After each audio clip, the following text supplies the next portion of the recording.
Hi there everyone and welcome back to another fantastic chess game. So in this chess game we have Yakov Vilner.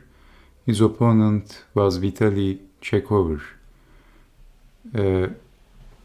Yakov Vilner was 4 times Odessa chess champion. He was from Ukraine. And he was also 3 times chess champion of Ukraine, of his country. And his opponent Vitaly Chekhover was a very strong Soviet chess master, international chess master. He is also a quite notable chess player.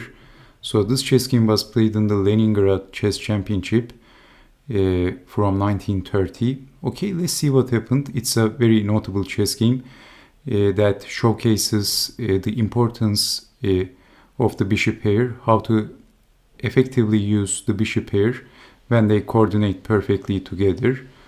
And also how to punish your opponent when your opponent plays very passively. So this chess game is a perfect example.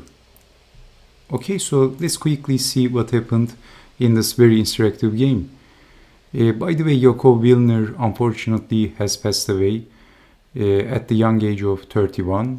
He succumbed to his illness and unfortunately he died very young. Some says as the 4 times Ukrainian chess champion, he had great prospects had he lived longer, of course, but unfortunately that didn't happen. So let's see what happened in this chess game. Vilner starts the game with e4, knight to c6, d4. By the way, knight to c6 is the Nimzowitsch defense. And we have d4 and e5, one of the most played moves, or d5. So d takes on e5 and knight takes and then f4. So we can say that white has strong grip in the center. Knight to c6, bishop to c4, d6, knight to f3, bishop to e7 and white castled. Knight to h6, developing the knight at the edge of the board. So h3, maybe this was not a very logical idea. And also black castled, knight to c3, king to h8.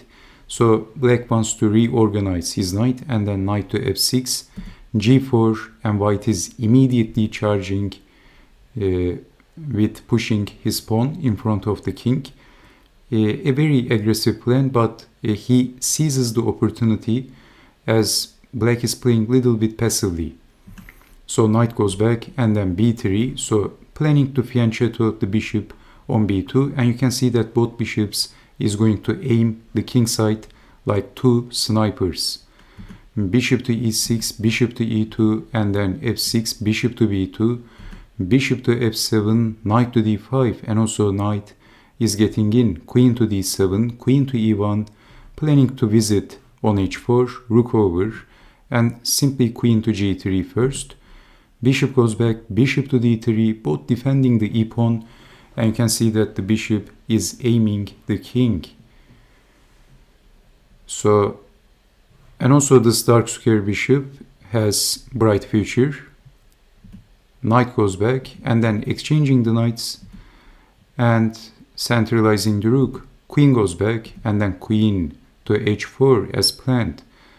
So pushing the pawn, liberating the bishop and threatening checkmate is also possible at the correct time. So f5, discover attacking the queen, but simply blocking. And look at this position. I mean, let's pause here for a few seconds. Almost all of the black's pieces is in the 8th rank and black has a passive position. And white is so much more active. And only 2 bishops is in the 7th rank, but we can say that the king is also stuck. This is not a good position at all. Black played way too passively and white is going to punish black perfectly, especially with these 2 very effective bishops, and you can see you're going to see the power of the bishop pair. So bishop to g6, capturing the pawn is a very bad idea because of bishop takes on e4 and how to defend the checkmate threat. h6, that doesn't work. Can you see what happens if h6? What would you do if you had the white pieces?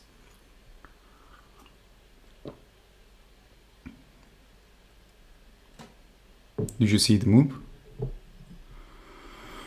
Well, g takes on h6 is the move. Did you see this? Because of the slice square bishop, the king can't escape. And capturing the queen doesn't work because of h takes on g7, checkmate. Beautiful stuff. And in this position, if knight to h6, what happens then? Then simply capturing the knight because the g-pawn is pinned and you can take the queen, pawn is pinned, and we are threatening checkmate in both ways. Both queen to h7 or queen to g7 is going to be checkmate. So f5 and then g5. And this bishop can potentially be liberated, and if white can do that, it is going to be very dangerous. So this is why black is defending like this.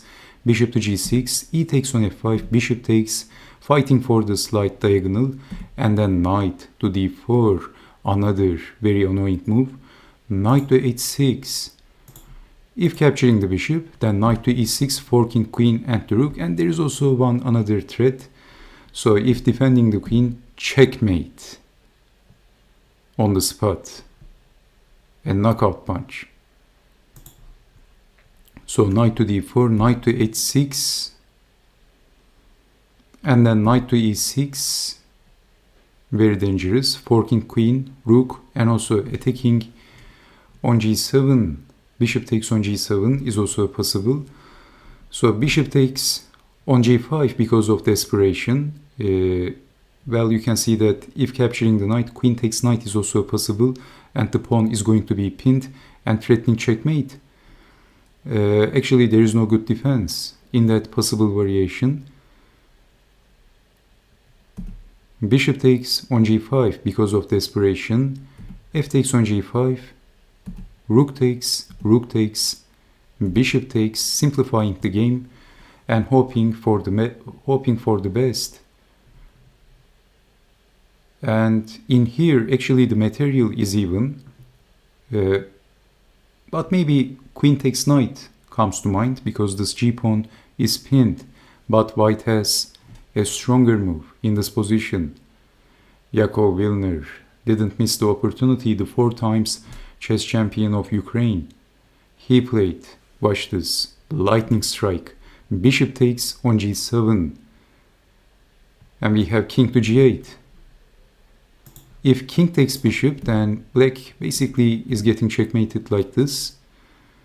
And if king to g8, then checkmate again.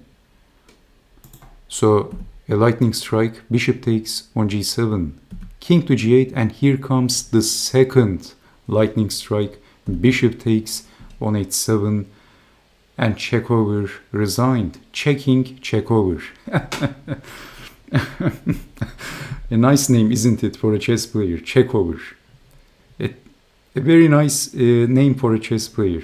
Interesting. So let me show you the possible continuation. You can't accept anything and you can't move the king to f7 because of the rook occupying the open file. So if king takes on g7, then queen takes knight, king goes back, bishop back, and then checkmate. It's very simple. And if king takes on h7, then check, and then checkmate. Very simple. So punishing his opponent because of having a very passive position. Black played very passively, and white always had this amazing bishops targeting the king. His bishops were coordinating perfectly, and this chess game is also one of the most beautiful examples of how you can use your bishops effectively against your opponent, and it shows the importance of the bishop pair perfectly. Oh, okay, so I hope you enjoyed watching this, and I hope to see you again with more interactive, beautiful chess games from the chess history. Just stay safe, take care, and bye bye.